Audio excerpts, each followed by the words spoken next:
In this video, we've come to Saigon, Vietnam to take on their street food dollar menu here in Chinatown. Saigon is known for having many districts. Right now, I'm in District 5, the district that has Chinatown. Food in Chinatown is really very different from anywhere else in the city or anywhere else in the country. You're getting the best fusion, the best mix of Chinese and Vietnamese slammed together. Right now, we're not just in the largest Chinatown in Vietnam, it's also one of the largest in the world. Today, I'm not only on a mission to show you the very unique food you can find in this area, but also food that is very inexpensive. Some of it is under $1, most of it is under $2. So what can you get for just $1 or $2 here in Chinatown? Let's go find out.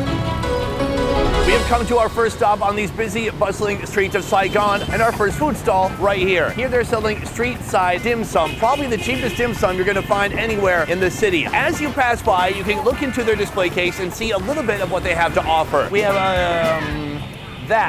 yes, these are in fact chicken feet with black mushroom. Right here, that's a dim sum. That's another dim sum. Right up here, that's also dim sum. We're gonna go inside because that's where the real magic happens. This is the dim sum that's uncooked. From here, everything moves over there to the steaming section. You can see this is a guy's back. What do you have here, sir? We have siu mai wrap. This have wrap, shrimp, and pork. Sir, what is your favorite? I don't like no. I think he said he doesn't like dim sum. I get it. You're surrounded by dim sum constantly. How can you really truly appreciate dim sum? New dim sum just dropped. So right here we have some mock crab, pork, and fish. All of it wrapped up right here. I've been told to be careful. It is very slippery here. This has just finished. He gives each of the dim sums a little pinch on their butt, and he knows they're absolutely done. He moves it away. This one is ready to go. Boom. Throws that on the steamer. A secondary one. He prepares that. That goes on the steamer as well. Cover it up, crank up the heat, and that is ready to steam.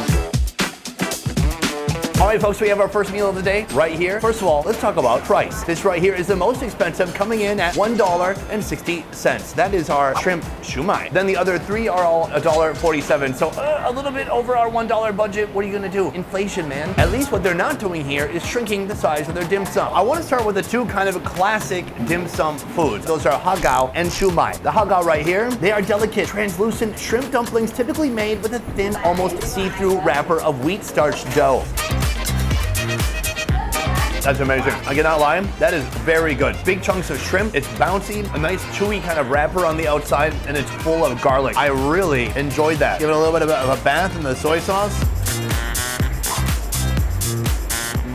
For $1.47, this is worth it. The fact that you come in off the street, you don't have to deal with any hassle, getting menus, getting a drink order. You just point to the food that you want, and within minutes, you're in this situation like I am, eating delicious dim sum. Right here, we have shumai. These shumai are gigantic. They're massive. I've never seen any this big. This is a type of open-top dumpling popular in Cantonese cuisine. Unlike many that are closed, this one is open. If you look inside, you can clearly see a giant bouncy shrimp and just a load of pork. I've never seen shumai like this that is a double biter. You cannot get this in one bite. Let's go for it.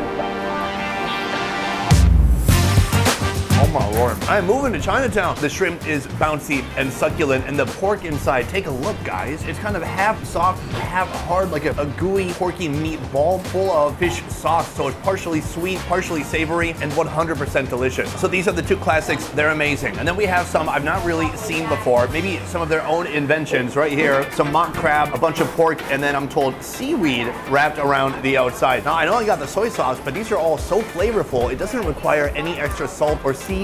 Let's go for it.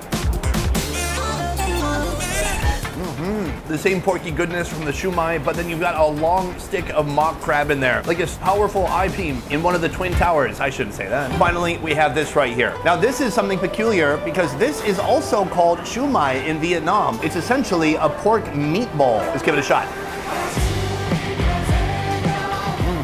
Warm, succulent, dripping with animal fats. For this food experience, it's all about that burst of animal flavor coming out of each bite, and this exemplifies that perfectly. This is round one. We have a lot more to see, and we have a lot more, not much money to spend, because it's gonna be pretty cheap overall today, is the point. Let's move. All right, folks, we have come to our second location right behind me, Cuon. Quang dong. Quang dong is Cantonese. Banh cuon is a famous food in Vietnam. This is a steamed rice roll, and here they put fun things inside of it. The fun part about this place is they make it before your very eyes. When you order it, that's when they start making it. Right here, you can see all the fresh ingredients. These will be kind of the stuffing options for your banh cuon. But before you see how the banh cuon is made, I want to tell you why you never have to buy another SIM card again. A big thank you to SATE for sponsoring this video. All right, besties, let's go on a visual journey. You just landed in a new country after a long flight, your stomach is growling, and you're ready to hunt down the best street food in the city. You pull out your phone and no internet. Now instead of standing in line at the airport for a SIM card, or worse, getting scammed by that dude outside the train station, you could just use SATE. SATE is the MVP of all travel hacks, and here's how to use it. Download the app once. Pick a cheap eSIM plan for any of the 160 countries they cover. Install the eSIM on your phone, and boom, you're all set. Simple, right? No more wandering around asking strangers, hey, what's the Wi-Fi? Because honestly, that question chips away at your soul every time you ask. SATE also offers global and regional plans that are a lifesaver on road trips, plus a ton of unlimited data options to choose from. They even give you a heads up when you've used 80% of your data, so you're not left hanging. Just make a couple of taps in the app and you're all topped up. And listen, whether you're on an iPhone or an Android, no judgment, SATE has your back. And if by chance your phone is not compatible, full refund. They are that confident, even more confident than me when I try to pull off a turtleneck. So scan the QR code or click the link in the description and use our code MBEFRS to get 15% off your SATE data plan. Make your future trips easier. Download SATE and stay connected. Now, back to the show. The most fun part about this place is this right here. It's a drawer for steaming. So now let's get into seeing how the roll is made. First, he puts on a layer of oil, and then this right here, from that red bucket, is some rice batter. The batter goes on the drawer shelf. First, he puts on a little bit of scallion, hits the egg with a spoon, he drops it on top, he smushes it and pushes it around the tray, and then he has to pull out another drawer while putting that one inside. So we're just gonna wait a little while for that to steam all the way through. Boom, ours just came out of the drawer just like that. The rice batter has cooked, it's become translucent, and now he splits it down the middle. He gives it a little bit of a roll. He puts each piece side by side, and then he transfers it to its final destination. Oh, and then he moves it out of the shot, and then he moves it over to here, and then he gives it to this lady, and then the steam messes up the shot, and then this lady grabs it, and then she tries to hand it to me. Okay, I think that went pretty smoothly. Boom, we've got our first course right here. Come and take a look. What I like about this one is that it costs 99 cents. So people are gonna say, oh, street food dollar menu. Sonny, everything was over $1. Nay, this one was not. Oh my! Good and bad. The problem is, this is a flavor vehicle, but it's not flavor in itself. So you have to add the flavor to it. I'm gonna hit it with a little bit of soy sauce, and I wanna hit it with the saute too to see what happens. Bingo. Saute, spicy, greasy, hot, oily. Then you got some nice salt coming from the soy sauce too. This is good. It's very pleasant. This is a delightful combination of Vietnamese and Chinese. It's also amazing just to see it made before your very eyes. And also, what could be cooler than a drawer that steams food? I've got drawers at home. They hold underwear. I wish they cooked underwear. Cool. So that is our very affordable 99-cent egg banh cuon. But I'm told they have one here that has everything. Let's check it out. All right, folks, we're heading back for round 2. He dumps the rice batter out over the whole shelf. Time for green scallion. A little bit of a hit of an egg. A couple of shrimpies come next. This here is a bit of beef. Then he's moving on to the minced pork. Right here we have the char siu. This thing is fully loaded with meat. Take a look at that. Time to put it into the steaming drawer. Time is past and it's time to come out. Right here, our meat lovers rolled up. Take a look at all that meaty glory. He splits it in half, then he rolls this one up. He puts them together like twins in the womb. From here, it all heads to our plates, and that is ready to eat. Come on. This is like Vietnam's version of a meat lover's pizza. It's got everything in there. We've got stuff from the sea, from the land, from the air. Nothing from the air unless this cow went skydiving, which I like to imagine, but there's no way that could end well. When you look at it, it looks kind of like the last one. It doesn't seduce you with the visual. That's kind of why you need to see it being made before your eyes. Because I know that sneaking deep down is delicious protein. Like this right here. A big, beautiful piece of shrimp sitting atop that steamed rice. Hit it with a little bit of soy sauce, and let's throw it back. This is so much better. And also, the meat they put in there, the beef, the pork, it's marinated. There's kind of sweetness that's penetrated the entire roll everywhere. Here's the cha siu or sa siu, depending on which country you're in. It looks like we've got some beef there too. Oh my God, a whole new experience. Very beefy, but super oily too. I don't like it as much as pork, but it's nice to switch it up. It's good to have something a little bit different. Each bite is a different flavor experience. You never know what you're gonna get until you put it in your mouth. Like going into the bathroom and staring at a glow. What? This is our second location, but we have a lot more to see today and a lot more money to not spend because everything is very cheap. Let's keep moving.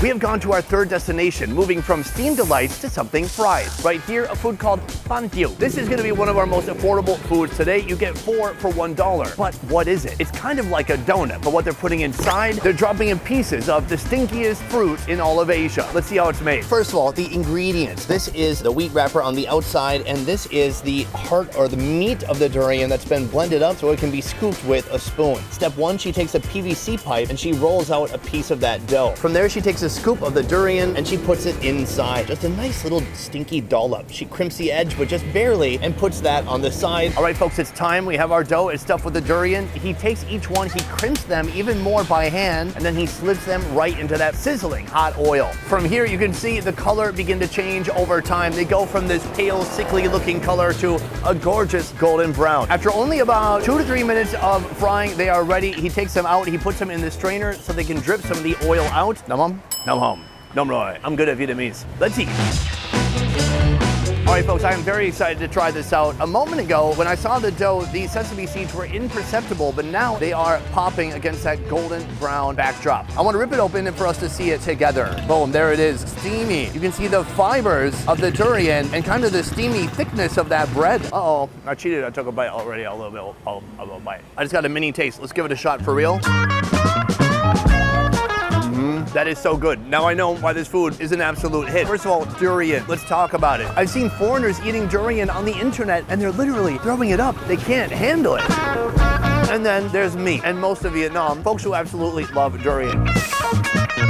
It's fresh, it smells like overripe melons, and it adds just a perfect hint of fruity flavor to a delicious fried bread. And listen, stinky's not always bad. That's what I tell my wife when we wake up in the morning. And we meet. Of course, we sleep in different rooms. Shouldn't we be in the same room by now? We've been married like 3 years. Come to think of it, how'd she get pregnant? She's gonna kill me. All right, just kidding, wife. For 25 cents, absolutely delicious. I'm gonna get 4 more for the road, and we are gonna head to our next destination. Let's keep moving. Boom, we've come to our 4th location. Right behind me is something very special. A similar cart in that it's very small, condensed, and it's got wheels. If this lady needs to make a break for it, she can. All you gotta do is hook up a donkey to this thing and you are out of here. I've not seen any donkeys though. Actually, how does she move this? This food is something very special and something I've not seen before. This is called CHAY. CHAY means vegetarian. It's like pounded sticky rice that's become kind of a glue. That goes into a wok with oil. Right here, you can see the wok. In here, this is a giant, massive glob of sticky rice with oil on the bottom, and she keeps flipping it every time somebody orders so that the new freshly cut section becomes golden and crispy. Piece by piece, she is cutting thin layers of this crispy, sticky rice. Then she drags it through a combination of sugar and crushed peanuts. Finally, the last step right here, she puts on some crushed peanuts and then a little sprinkle of black sesame. And that, my friends, is complete. Come on, Jay. All right, guys, there is so much that I love about this food right here. First of all, the price. It costs only 60 cents, much less than $1. The second thing, I've lived in Vietnam for coming on 9 years, and I've never seen any kind of food making technique like this. It's all about the texture. It's all about those edges and layers of crunchiness. What do I love after that? The best thing you can pair with sticky rice is sugar and crushed peanuts. That's so satisfying. It is a combination of textures, and that's what I appreciate about Vietnamese food. They don't just pay attention to the flavor profile or balance between sweet, salty, sour, and bitter. They also pay attention to texture. Here you're getting that mochi on one side, it's a little bit more gooey and soft. On the other side, crispy, but you're getting them both together at the same time. The sugar is heated up by the hot mochi that's been frying, and it almost melts on your tongue the moment you take a bite. Amazing. So that is the pounded rice before it's been fried up at all. This rice, are you pounding it or do you buy it already pounded? No pounding. Oh, it's not pounded? Guys, breaking story. This is not even pounded rice. What she's done here is she's taken a rice batter made from rice flour and she's steamed it. So much like 2 locations ago where they had the big sheets, so much like she's like, you can do it. So much like 2 locations ago where they were taking steamed rice and putting it into big sheets, she is doing that on a thick steamed rice scale. On to our next food here in Chinatown. I'm Sunny, reporting live from 5 weeks ago. Our next location is right behind me. Now, the last 2 places were a little bit cheaper because they didn't have any animal products, but this place solves that problem. Here they have a bird that costs a little bit more than $1. It's called an egg hugging quail. We're gonna go inside and see how they are prepared in the kitchen. First of all, everyone's wearing pajamas. I'm not sure why. They're not actually quite open yet. So right here, we have the quail. It is bubbling with delicious Vietnamese seasonings and flavors. Once the quails come out of that, they remove all the eggs, cut them up, then they refry the quails, and they take different eggs and mix them with these quails. All right, here we go, guys. We have our birds right here. We're gonna have 4 done at one time. I'm told this is a butter sauce or perhaps an oil. And the first thing she does is actually cut the birds. Now the quails are inside frying in that butter. All this while she answers calls from a call center. It's amazing, the multitasking. At last, the food has finished frying. Now, piece by piece, she separates the random cut portions of quail and puts them onto a tray. From here, she grabs different sizes of unlaid eggs. And then those hit the margarine as well. She gives them a little bit of a dip, heats them up, and they join the bird. And some of them join the ground. At last, that is ready to eat. Our food is right here. Let's get into it. This is 4 different quails plus a random assortment of eggs. Now, what's wild about these eggs is we have everything from like a pea-sized egg all the way to something like this, an egg that is still literally stuck in the intestine. Now, if you didn't know, when it comes to birds like this, there's not a separate egg hole. It comes right out the butt. Everything that was in its digestive tract, it is here, and I'm gonna be eating that soon. But first, let's try some quail meat. I'm gonna try peeling the meat off with my teeth. Let's go for it. Is very small. Prices go up substantially when you're eating things that used to be alive. Oh yeah, this is some hip meat. Meaty. The skin almost busts open when you bite it, like biting into a good German sausage. It's a oily, fat meat. I like it. If you're Peter Dinklage and you're bodybuilding, 4 quails a day, you're good on protein. So right here we have that pea-sized egg. Now I've had something like this before with a chicken, but never with a quail. And it's delicious. I absolutely love it. Now moving on to this, an unlaid quail egg. You can see some thin part of the egg has poked through. The rest are intestines all around it. And when I push it like this, I can actually feel the shell inside breaking into 1,000 pieces. Cheers. Oh wow, I can't believe how much I love it. It busted open like a soft boiled egg. It was still kind of liquidy in the middle. It's not cooked all the way through. The intestine has a nice taste to it. It's a little bit livery, but otherwise fatty and nice to chew on. And then that shell on the outside kind of disintegrates in your mouth. For a little bit more than $1, you are not just getting food, you're getting an iconic culinary experience that few others around the world have ever had or, let's be honest, would ever want to have. So this is location 5, but we still have more food to see and more money to save. Let's keep moving. All right, we have come to our next food destination. Right here, something special that I've never seen before. It's called Banh. That translates to something like chive cake. Here they have a few different types of cakes. If you take a look in here, this big, beautiful bowl, this is a steamed rice batter on the outside, creating a wrapper around the filling on the inside. All right, so right now he's already got some on the flat top, and he's giving me one of each right here. One full of chive, one full of taro, and one full of cassava. Listen, this is not diet food. This is a fun, yummy snack to get at the end of the workday or after school. That's what this is meant to do. It's meant to fill that lonely hole in your body and your stomach. As it continues to cook, that steamed rice batter wrapper is really getting crispy on the outside. Now it's time for an egg. Is there anything better than seeing an egg broken in way too much oil? He takes all 3 of those hockey pucks, he puts it on top of the egg. He gives it a little bit of a flip, and he transfers it over here to a plate. Come on, on. And he says nothing back. My Vietnamese is really getting good. Really, it's good to connect with the locals. All right, folks, this is what's so fun about going around Chinatown, because I and my camera guy, who is a legitimate Vietnamese person, have never seen this before. This is a food of the Hakka people in China, not to be confused with the Hoc Tua people of the USA. There's not a ton of flavor here, so they give you a couple of options. One, a load of super fresh ground up chilies, and then this right here, some sweet fish sauce. Ooh, this looks like very sugary. Listen, I'm not afraid of a little bit of spice. Some call me Mark Wiens ×2. Come on, let's load this up.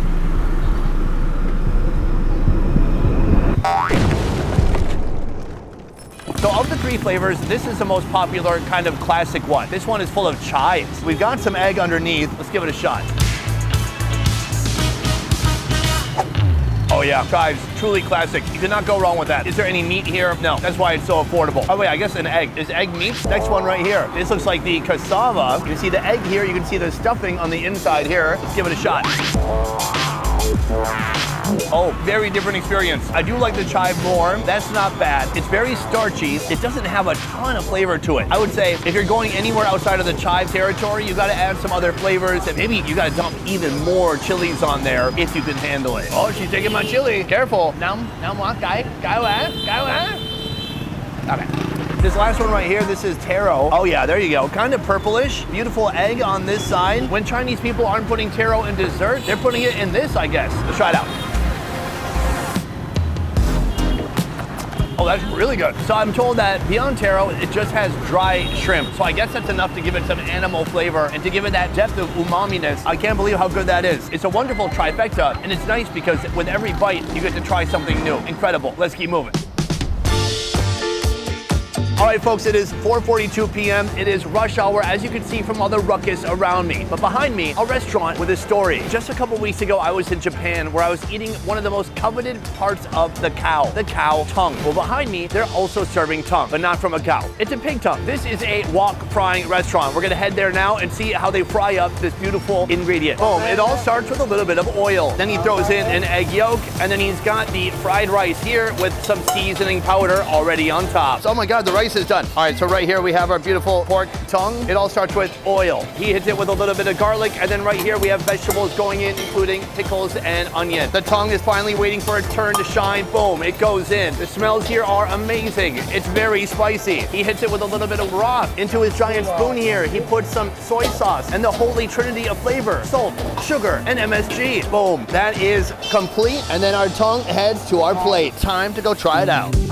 All right, folks, I don't even know which location we're at anymore, but this looks incredible. So we've got succulent, glistening meat, we've got fried rice, and the best part of all of this is that it costs only a little bit over $2. That is so insanely affordable. Now, the big question on everybody's mind is the tongue. Is it yummy? I'm gonna find out. Let's eat the rice. What I was told is that the rice was colored with food dye. Is that true? It was already yellow before he put it into the wok. What would Uncle Roger think about that? Pre-dyed fried rice? Hi-ya! But that doesn't mean it can't be delicious, right? Try it out. Oh, well, it's simple, but it's delicious. It's heavy, it's got that smoky wok hay, and it's got next to it the perfect partner in crime, pork tongue. When we saw the tongue, it had already been boiled for some time. The tongue from the pig, not exactly the most revered piece of tongue in the world, but we're gonna give it a shot anyways and see how it tastes. Let's go for it. That's a good tongue. The one I had in Japan, that was a Wagyu tongue. It was a thick cut, and it had a nice dense texture to it. This here is something a little bit different. You definitely taste the pork. I wouldn't call this a super clean flavor, but I don't mind a little bit of porky gaminess. Plus, you can always wash it down with one of these, an adult beverage. From here, I'm gonna throw this in my backpack and I'm gonna head to a different location where I'm gonna get a seafood that costs only a couple of dollars. Let's move to our final meal. We are in the kitchen of our next location, our final location, and right here we have a special treat starting with egg. Right here we have a pile of oysters being scooped into the egg. He hits it with some green onions and some pepper. Finally, we've got our concoction, our mixture right here, and that is gonna go on the hot plate and it is gonna sizzle away. So what's amazing about this is the sheer number of oysters inside of this omelet. There's gotta be 30 to 40 oysters. From there he has kind of an egg slurry that he puts on top of it. It looks to be a combination of eggs and also rice batter. Epic flip, this side looking nice and tan. He cuts it in half, hits it with even more oil. He flips it once again, and now more egg slurry going on top. At last, the omelet is complete. Let's go try it out. All right, folks, this is our final affordable meal of the day, but our most expensive one, breaking the bank at just under $3. But look at what you get for that. I mean, this is an amazing seafood dish. Oh, look at this greasy beauty. It is so heavy. Oh, you can see oysters peeking out right there. We're gonna hit it in some fish sauce and throw back that giant bite. Delicious. I love it. A little bit on the rare side, if I'm honest. These oysters are so cute. They are absolutely the right size for an oyster omelet pancake. This is a wonderful dish and the perfect way to either end your day or start your evening. So far today, we've gone to 8 locations, but I want to tell you which one I thought was absolutely the most worth it for the low, low price. Let's go do that now. Boom! Today was all about the most affordable street food you can find here in Chinatown in Vietnam. If I had to choose one food to eat again, it would absolutely be that dim sum, baby. I think that might be some of the best dim sum I've ever had in my life. I can't believe how good it was. It was flavorful. It was poppin'. It had pork. It had fat. It had everything going for it. I'm gonna go back there now, buy about 20 more, and take them home to eat with my wife. Anyways, let me know if you want to see another video like this. I hope you enjoyed this street food dollar menu. Otherwise, that is it for this video. Thank you so much for watching. I'll see you next time. Peace. All right, let's walk into traffic.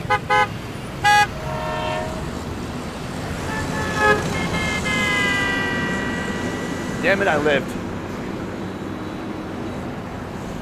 Now what?